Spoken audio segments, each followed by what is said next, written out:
Bonjour à tous les amis, bienvenue sur la chaîne Reptistan. On se retrouve aujourd'hui pour le premier match de cette phase de quart de finale de la Coupe de France Terrario. Je vous le rappelle, nous avons donc Mitch Reptilover face à Vince Reptile. Pour ceux qui n'ont pas suivi, à la base ça devait être Shining Spirit, mais Shining Spirit, à la suite de sa qualification, m'a déclaré son forfait, ce qui a fait que ça requalifie Vince Reptile pour ses quarts de finale. Bref, les règles, ça change pas. Tu mets le nom de celui que tu vas voir passer en demi-finale dans les commentaires. Le mieux pour ça, c'est de regarder l'entièreté de la vidéo. Comme ça, tu peux te faire une idée sur celui que tu vas voir passer au tour suivant. Je donnerai les résultats 2 jours après, juste avant le prochain duel. Allez les amis, c'est parti. Place à la vidéo.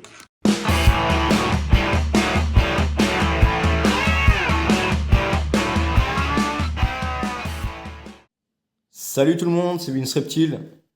Bah, il est où Vince Reptile? Eh bah, je suis là, tout simplement. Alors moi, pas lui. Lui, c'est qui? Eh ben, c'est le diable. Iguane vert commun. Bon, il est pas tellement vert, il est plus orangé, hein. Mais bon, ça reste l'iguane vert commun. Donc là, effectivement, on est sur l'espèce iguane vert commun. Donc la morph red. Donc un jeune juvénile, enfin pas réellement juvénile, hein, on va dire proche du juvénile. Il a à peu près moins d'un an, on va dire un an, voilà, j'ai pas la date exacte. On est sur une petite centaine de grammes. Donc je dis le diable parce que là il est détendu, il est calme, je l'ai sorti 10 minutes avant quand même, pour éviter de prendre des coups de queue parce que oui c'est aussi beaucoup de coups de queue chez lui. C'est à répétition, c'est une Kalachnikov sa queue. Donc même si le diamètre n'est pas aussi gros que l'ogive de la Kalachnikov, je peux vous garantir que quand il met son mode rafale, ça fait très très mal. On se croirait vraiment à la guerre avec lui. Donc là, c'est un petit spécimen que j'ai acquis il n'y a pas si longtemps que ça, il y a quelques mois en arrière. Mais malgré son petit comportement vicieux et farouche, bah, ça reste quand même un animal, et l'espèce en l'occurrence de cas général, que j'affectionne particulièrement. Parce que c'est un reptile qui est quand même bien entendu mythique et légendaire dans la terrariophilie, hein. Beaucoup de gens en élèvent depuis 20-30 ans, hein, voilà. Par contre, de ce qui est la terrariophilie de maintenant et d'avant chez cette espèce, ça n'a strictement rien à voir. Mais c'est pas pour autant qu'il y a 20 et 30 ans en arrière que l'espèce iguana se comportait très très mal. Voilà, ça dépend vraiment du soin que vous apportez, les paramètres de maintien. Lui aussi, il a envie d'être filmé et justement, c'est le but aussi, c'est de vous présenter la mascotte de mon Instagram. Donc si ça te dérange pas, toi petit père ou petite mère, eh ben je vais aller chercher ton gros congénère. Gros. Ouais, je suis gros, hein. Bon, allez, je vais vous montrer ça tout de suite. Par contre, là, effectivement, il va falloir que je prenne les gants. Tac. Alors, les gants. Parce que les griffes sont quand même plus imposantes, il n'a pas la même force que le petit raid. Donc, pour ça, c'est très compliqué. Allez, tu viens, toi, grosse saucisse? Alors, attention à la manière comment moi j'approche mon axantique. N'aura pas forcément la même approche avec vous et votre iguane. Voilà. Freezer, iguana, souche thaïlandaise. Donc morphe axantique. Donc autrement dit iguane bleue. Voilà, tout simplement. Iguane bleue, et on est sur un spécimen qui va avoir 2 ans et qui fait plus de 500 grammes. On est pratiquement, on échelonne pratiquement les 650-700 grammes. Donc autant vous dire que déjà à cet âge-là et à cette corpulence-ci, les griffes font extrêmement mal, surtout quand il ne fait pas forcément ses griffes avec le décor. Là, je me fais laminer les mains, mais quelque chose de bien. Limite, on croirait que je suis mongolien et que je me scarifie tout simplement. Donc, je vous laisse imaginer avec un gros mâle adulte, bien à l'aise, de la force, un peu comme King Kong, quoi. Et ben là, ou Godzilla, et ben là, ouais, je peux vous garantir que ça fait extrêmement mal.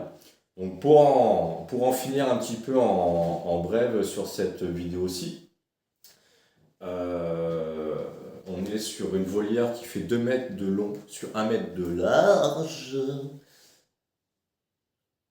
Merci mon oreille, j'en ai encore besoin. Et 2 mètres de haut. Donc 2 mètres de long, 1 mètre de large au sol et 2 mètres de haut.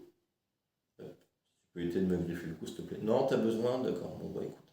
Allez, vas-y, pose ta petite patte. Donc voici, c'est une dimension soit de terrain ou de volière minimale recommandée pour un spécimen adulte. On est sur un spot chauffant qui focalise environ les 35-36 degrés. Voilà. Le minimum c'est 32, ça marche. Vous pouvez monter jusqu'à 37, 38.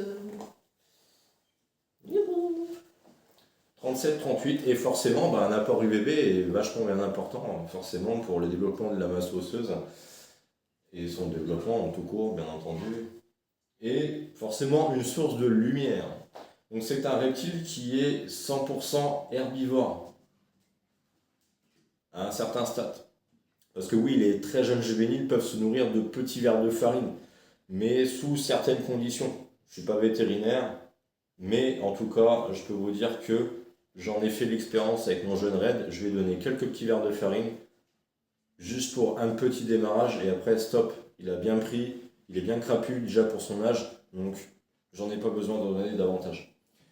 Donc c'est un reptile qui est herbivore, donc je ne vais pas étalonner non plus, vous étendre là-dessus, hein, voilà, vous êtes libre à votre recherche. De toute façon, un tableau d'alimentation pour l'iguane, c'est très simple d'en acquérir un, même dans les livres vous allez trouver, il n'y a pas de problème.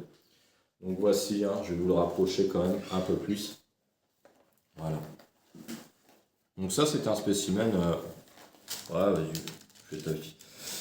Donc c'est un spécimen qui est à la maison donc depuis quasiment 2 ans et que j'affectionne particulièrement parce que c'est un animal, c'est un reptile qui s'adapte à de nombreux climats. Donc avec le brin de soleil qu'il peut y avoir, tant que vous avez 25, vous pouvez le mettre dehors en plein soleil dans une volière et franchement il n'y aura pas de problème.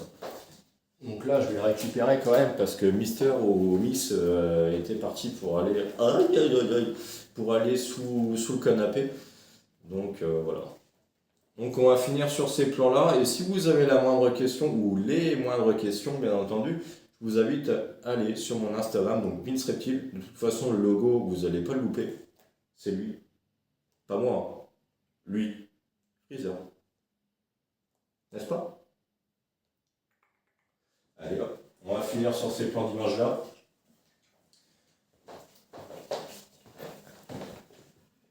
Tac, allez, c'est parti. Donc là, on est sur une volière de 2 mètres de long sur 1 mètre de large et 2 mètres de haut. Donc c'est bien évidemment, et je le répète, des configurations minimales recommandées pour un spécimen adulte. Donc là, je suis sur un aménagement qui est très très très basique, juste pour le développement jusqu'à son stade adulte. Donc bien entendu, tout sera aménagé complètement différemment quand la Miss ou le Mister sera bien entendu à environ les 1m20, 1m30. Voilà. Et peut-être l'aménagement qui sera de plus en plus grand. Donc voilà. Donc je vous laisse sur ces dernières images. Et je vous dis certainement à un prochain match. Voilà. En tout cas, merci à toi Steven. Merci à tous pour me soutenir. Et puis que tout le monde se porte bien et que tous vos reptiles se portent bien, évidemment. Salut tout le monde! Bonjour à tous et merci d'avoir voté pour moi pour ce second tour. Alors aujourd'hui, du coup, on va vous présenter d'autres serpents, des serpents de la famille. Parce que ici, on fait tout en famille. Donc mes enfants vous présenteront leurs serpents. Et moi, je vous en présenterai d'autres également. Mais on va pas tout montrer non plus, hein. On n'est pas foufou. Allez, à tout de suite!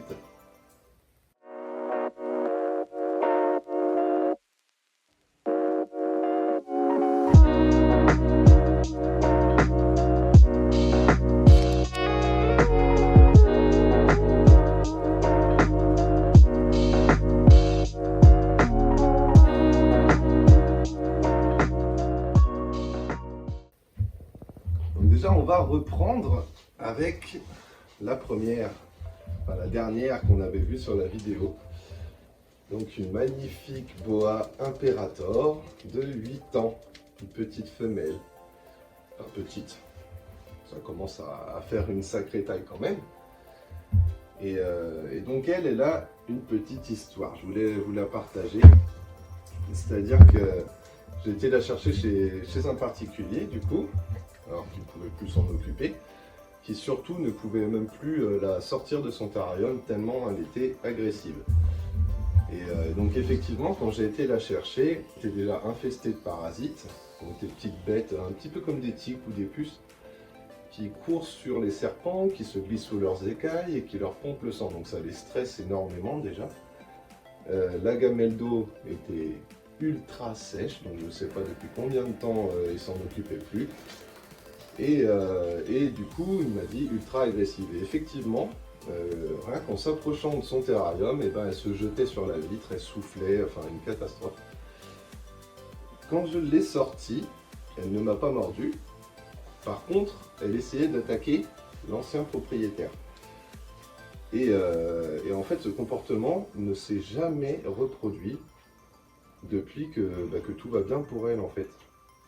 Alors, est-ce qu'ils ressentent notre amour, c'est peut-être un peu gros comme mot, quoique, ou la bienveillance en tout cas des gens. Ça c'est la grande question. Mais en tout cas, elle, ça a vraiment été la preuve qu'ils ressentent les choses. En tout cas, c'est l'impression que ça donne.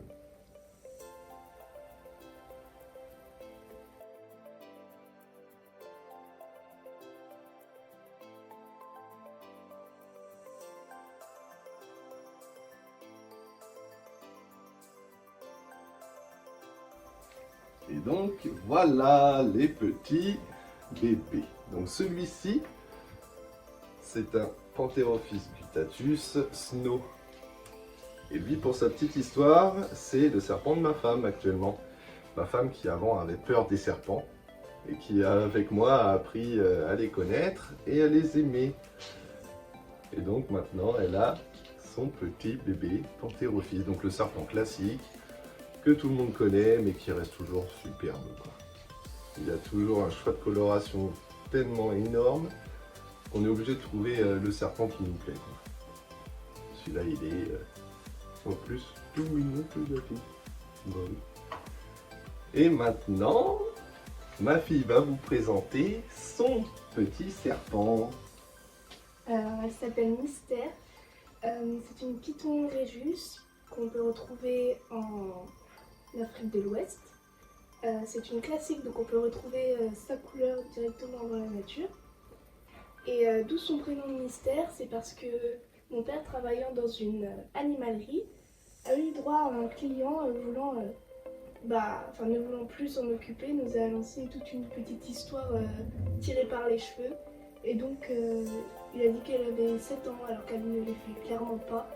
Donc on l'a appelé Mystère dû à cette histoire totalement stupide.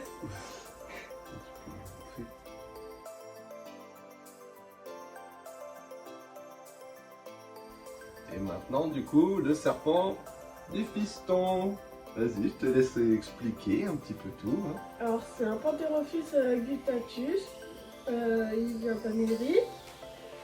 Je l'ai eu à Noël en 2021. Ça faisait très longtemps que je voulais un serpent. On est né avec ça dans la maison, donc voilà, je vous laisse le voir.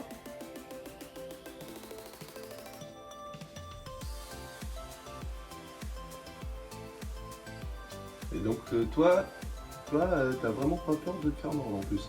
Non. C'est ça le truc. Donc du coup, si tu es d'accord, on va s'amuser, on va sortir Pithiophyse. Vas-y. Ouais.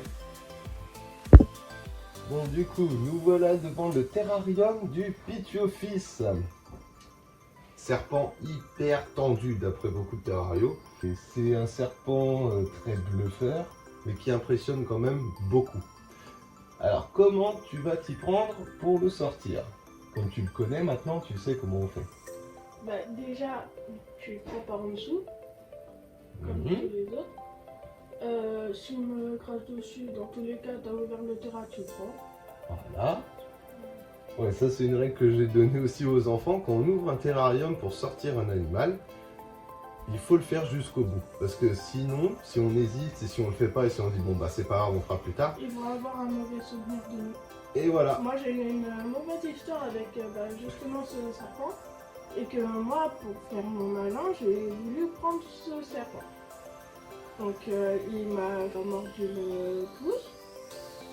Et moi, réflexe, j'ai secoué la main. Donc du coup, il est tombé par terre. Et il nous a fallu à peu près une demi-heure pour pouvoir le sortir de sous le meuble. Voilà. C'était magique. Et du coup, bah, le serpent, j'ai l'impression qu'il a retenu cette expérience justement. Et du coup, il l'aime pas trop. Mais bon, on y travaille. Alors, bah vas-y, montre-nous comment tu fais maintenant. Montre-nous la bestiole. Tiens, ça, je vais la prendre. Oh bah, en plus, t'as de la chance. Il est en mu. Donc là, on met la main comme ça sur lui. Ouais, vas-y.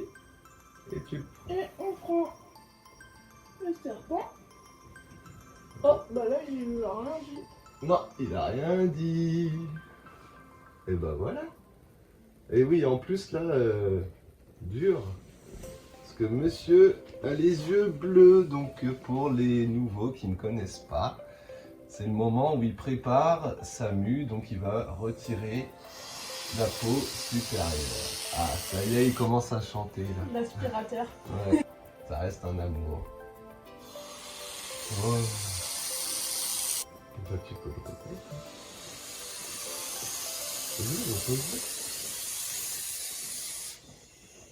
Nous espérons que cette vidéo vous aura plu. Et en attendant, bonne chance aux autres participants. Ciao, Ciao.